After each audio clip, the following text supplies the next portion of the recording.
So, sound euphonium. What can you even say about the series that hasn't already been said 1,000 times over by now?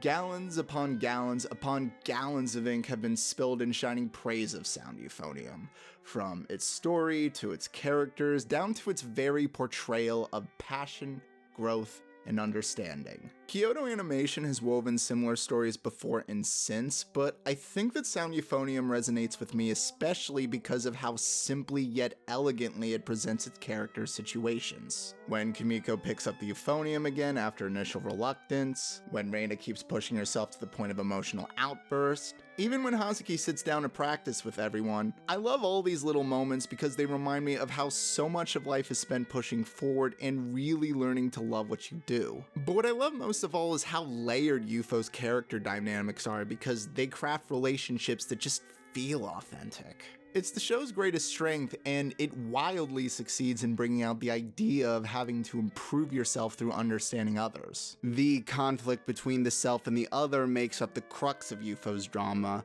and even if the story of Kimiko and her gaggle of band geeks is told in rather simple terms, the characters' arcs reflect the complexity of what's known in philosophy as dialectic. The tension that marks Yufo's onset is effective in how it delineates Kimiko and Reina as opposing entities. So the story goes that the girls in their band get to the big middle school competition only to get so far. They win gold but don't advance to the nationals, which leads a wishy-washy Kimiko to confuse the lackadaisical for the noteworthy. She becomes too content with winning what's ultimately a participation trophy, and this attitude is immediately rescinded by an emotionally torn Reina.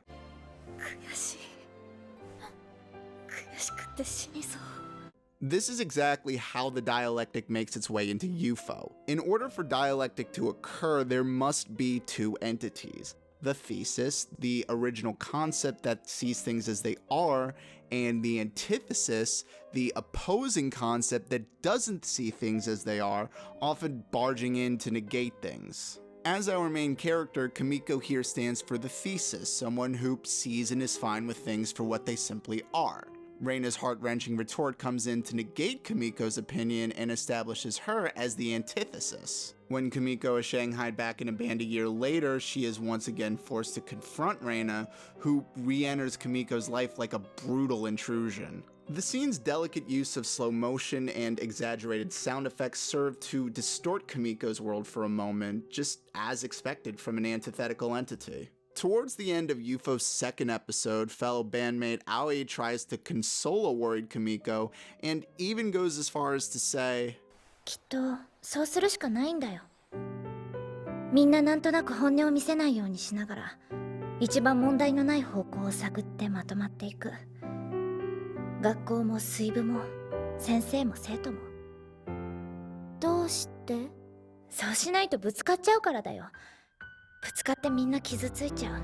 She's technically correct, at least on an emotional level, but what she doesn't get is that this butting of heads is exactly how things are supposed to work. In our lives, we need that contrast, that conflict, that clash between thesis and antithesis, or if you prefer, self and other, in order to recognize ourselves and come into consciousness. Now, I guess I've reached the point where I should quote the philosopher George Hegel, but doing so makes me realize that I'm kind of falling into a trap here. The popular misconception is that it was Hegel that invented the dialectic, when really the term dialectic goes back to the Greeks, where it simply meant discussion.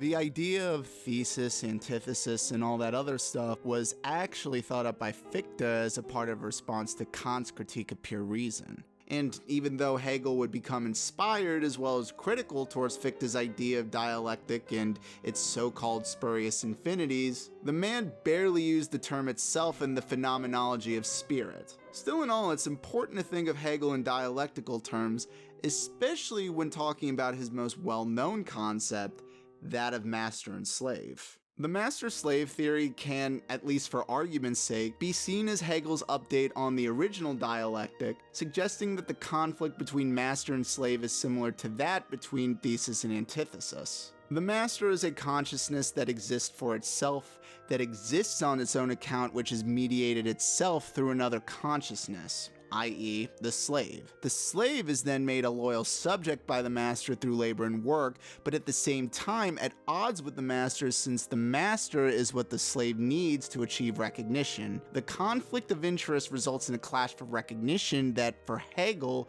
results in a struggle to the death. Hegel's wording here is rather brutal. The relationship of both self-consciousnesses is in this way so constituted that they prove themselves and each other through a life and death struggle.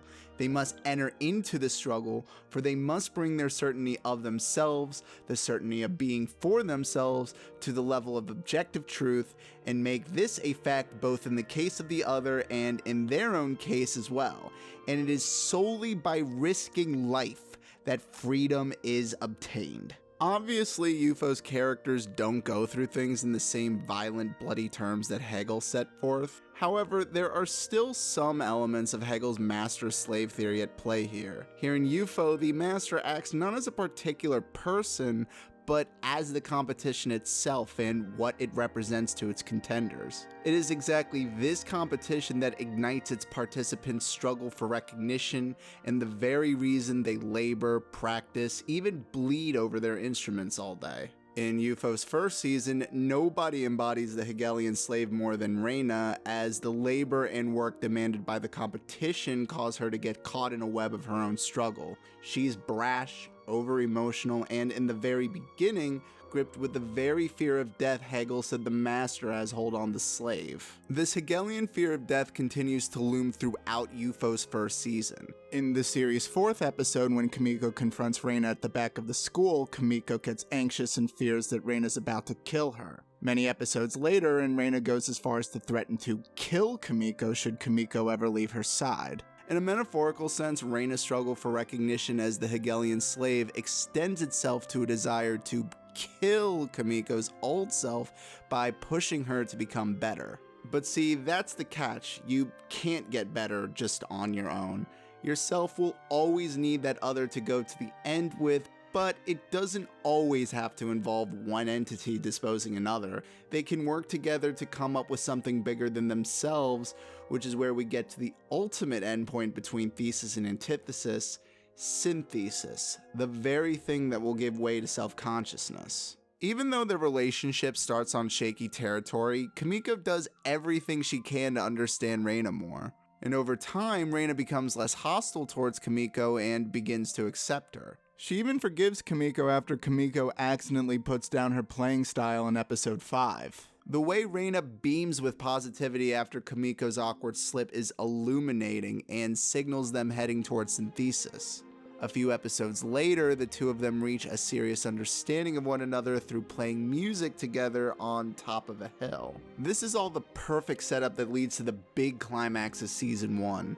After being denied the chance to play the Euphonium solo at the big competition, Kimiko realizes that even after all of that practice, she has to stay in the back just as she always has. She realizes that she still isn't good enough and breaks down. And it's with that breakdown that she finally understands the same despair Reina went through a year prior, and thus Kimiko is finally able to understand herself in the process. In the end, Kimiko and Reina's school band finally wins the big competition, signaling synthesis. Their understanding has brought them into a higher form of consciousness, and thus they are allowed to move on, to be more in touch with their music as well as themselves. It is all of these things that make Eupho so touching and so moving. It's never about the music itself, and it's not even about the trials, but about what it takes to understand one another.